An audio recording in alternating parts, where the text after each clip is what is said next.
যে বয়সে কাঁধে ব্যাগ নিয়ে স্কুলে যাওয়ার কথা, সে বয়সে তারা পরিবারের দায়িত্বে ভারী জিনিসপত্র টানছে। খেলার বদলে ক্লান্তি, স্বপ্নের বদলে শ্রম, এগুলোই তাদের জীবন।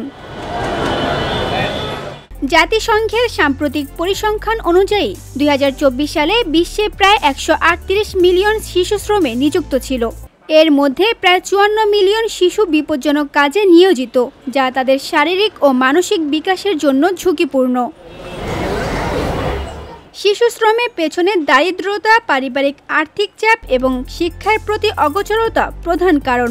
অনেক পরিবার সন্তানদের কাজ করতে বাধ্য করছে সংসারের হাল ধরার জন্যে।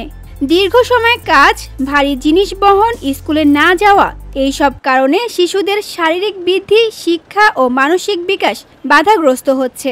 শিশু শ্রম শুধু ব্যক্তিগত ক্ষতি নয়, দেশের সামাজিক ও অর্থনৈতিক উন্নয়নকেও পিছিয়ে দেয়।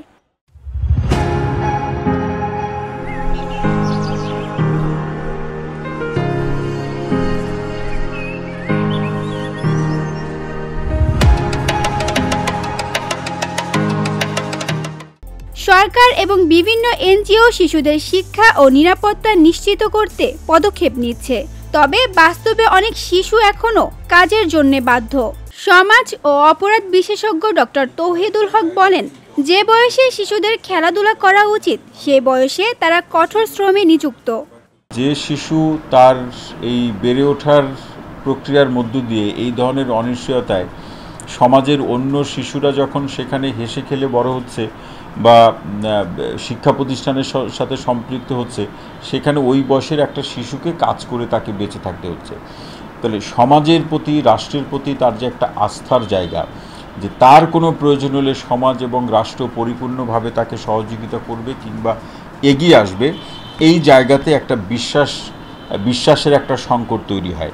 যে বিশ্বাসের সংকট থেকে এই ধরনের ব্যক্তিরা পরবর্তী জীবনে, যেহেতু তারা বঞ্চনার মধ্যে দিয়ে বড় হয়েছে, এক ধরনের অবজ্ঞার মধ্যে দিয়ে বড় হয়েছে, নানাভাবে সে উপেক্ষিত হয়েছে এবং কাজ করতে গিয়ে অনেকে নানা ধরনের নির্যাতনের সম্মুখীন হয়।